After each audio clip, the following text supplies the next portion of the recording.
Now we can learn the second part of the story, the Turkish cap. Your second lesson. Okay? The story is written by B.P. Gupta. I told you the story is a story in first person.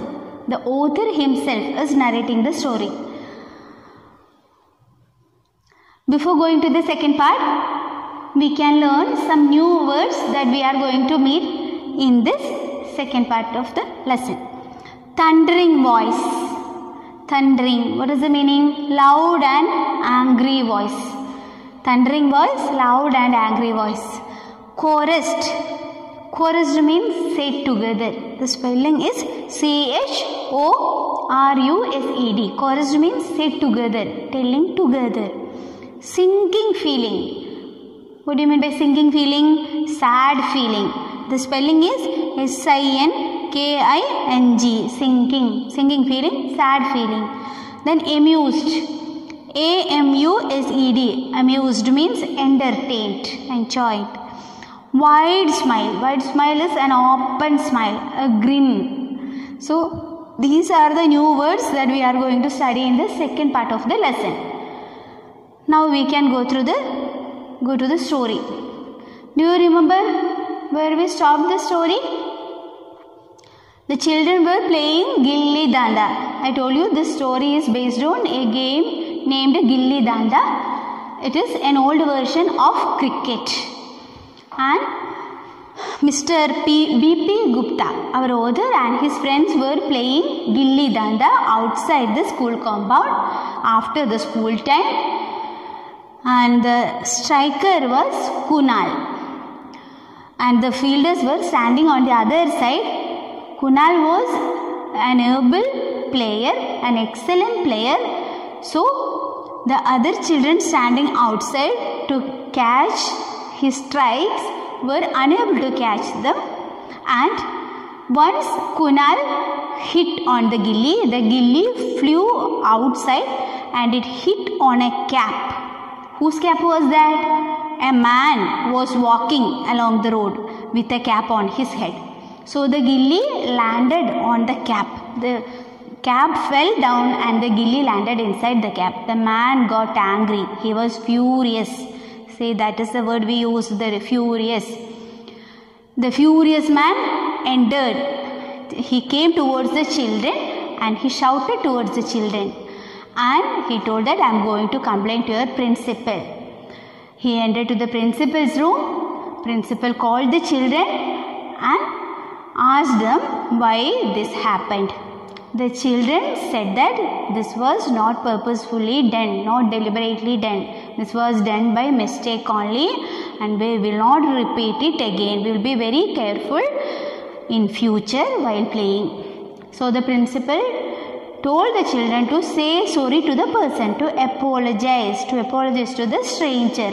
The children were ready to do that. Very politely the children obeyed the principal. They apologized. They told the person, we will not repeat this again. Sorry sir, we are really feeling sorry. Now the man is happy. He decided to leave the school. Again principal called the children. But the children thought that they are going to get some punishment. They were fearfully waiting for the response of the principal. But what happened? Instead of scolding them, he just patted on the boy's back and said, Kunal, you are an excellent player. Your stroke was excellent. Instead of scolding, they got appreciation. The children were very happy. But they suppressed their laughter. They controlled their laughter. They didn't laugh in front of the principal. They just, when they came outside the room, they all laughed. They all burst with laughter. All are happy. That is the story. Then, shall we go through the textbook now?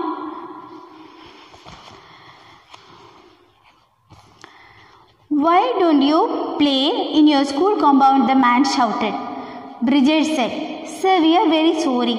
Our school compound is very small. But that doesn't mean that you should play here, does it? The man asked. I'll go to your principal immediately. Yeah, I'm going to complain. Why did you play here? You can play inside the school compound. There is enough place. Why did you choose this public place for playing? The man was angry. Turning around, he started walking towards the school. I quickly stole a glance at my friends.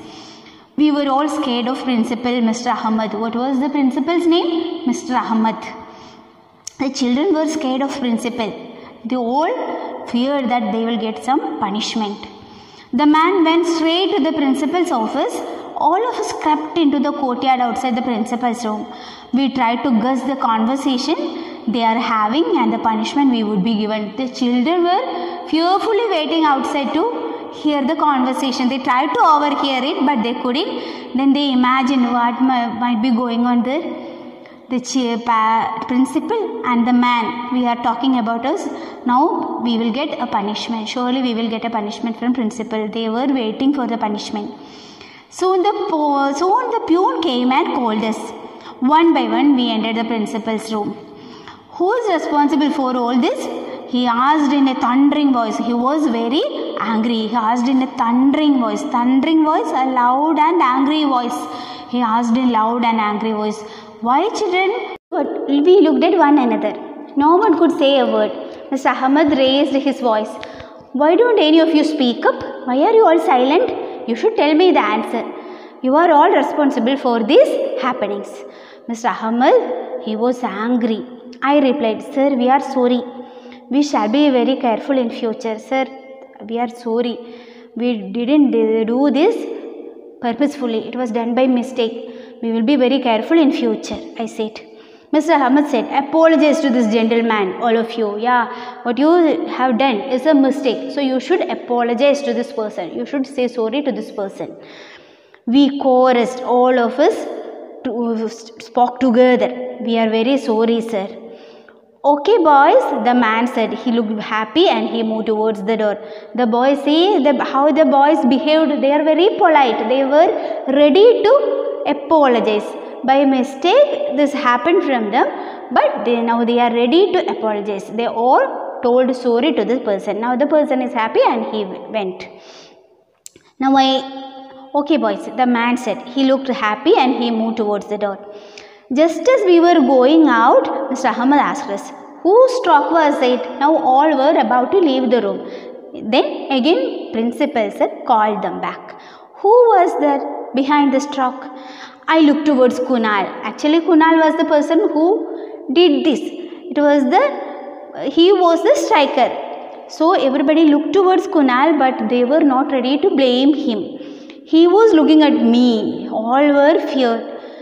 My heart was beating faster and faster. But how could I blame my friend? With a sinking feeling, I decided I would take the blame. Yeah, my heart was beating faster and faster because I am frightened. If you are fearful, you can feel the heart beating.